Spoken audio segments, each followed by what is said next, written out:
আত্মীয় স্বজনকে তার হক দান করো এবং অভাবগ্রস্ত ও মুসাফিরকেও এবং কিছুতেই অপব্যয় করো না। বনী ইসরাইল ২৬। জীবন এবং সময় হলো এই বিশ্ব প্রকৃতির শ্রেষ্ঠ শিক্ষক।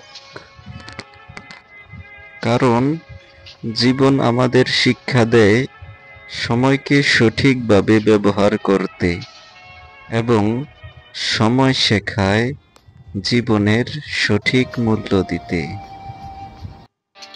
একজন মা তার সন্তানের উপর যতটা দয়ালু, আল্লাহ তাআলা তার বান্দাদের উপর তার চেয়ে বেশি দয়ালু। সহিহ বুখারী 5999 নম্বর হাদিস। যে আল্লাহর উপর ভরসা করে, আল্লাহ তার জন্য যথেষ্ট। লোভ এমন একটি রোগ যা অন্তরকে অন্ধ করে দেয়। এটা মানুষকে হালাল হারামের মধ্যে পার্থক্য ভুলিয়ে দেয়। ইমাম গাজ্জালী। আপনি যদি পরিবর্তন চান তাহলে আগে নিজেকে বদলান, কারণ পৃথিবী কখনো আপনার ইচ্ছা মতো বদলাবে না। যাকে কোমলতা ও নম্রতা থেকে বঞ্চিত করা হয়, তাকে যাবতীয় কল্যাণ থেকে বঞ্চিত করা হয়। মিশকাত শরীফ 5069 নম্বর হাদিস। প্রাচুর্যের প্রতিযোগিতা তোমাদের গাফেল করে রেখেছে, যতক্ষণ না তোমরা কবরের সাক্ষাৎ করবে।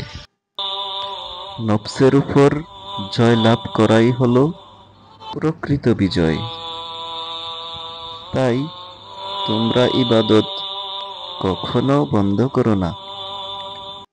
মানুষ সমস্ত প্রাণীর মধ্যে সবচেয়ে বুদ্ধিমান, আবার সবচেয়ে নির্বোধ বটে, বা সবচেয়ে নিকৃষ্ট বটে।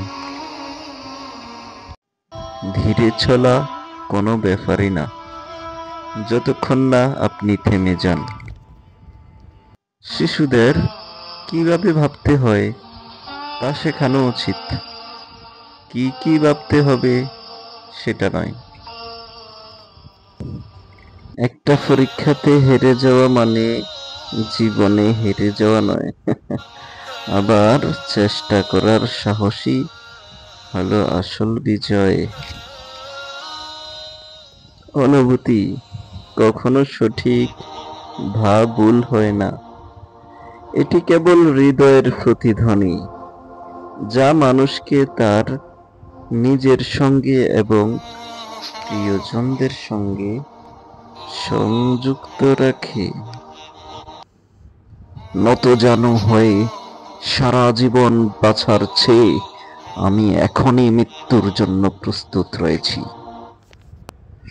যদি কোনো ভাই আপনাকে গোপনে কিছু কথা বলে, চলে যাওয়ার আগে যদি তা অন্য কাউকে বলতে নিষেধ না করে, তবুও কথাগুলো আপনার জন্য আমানত।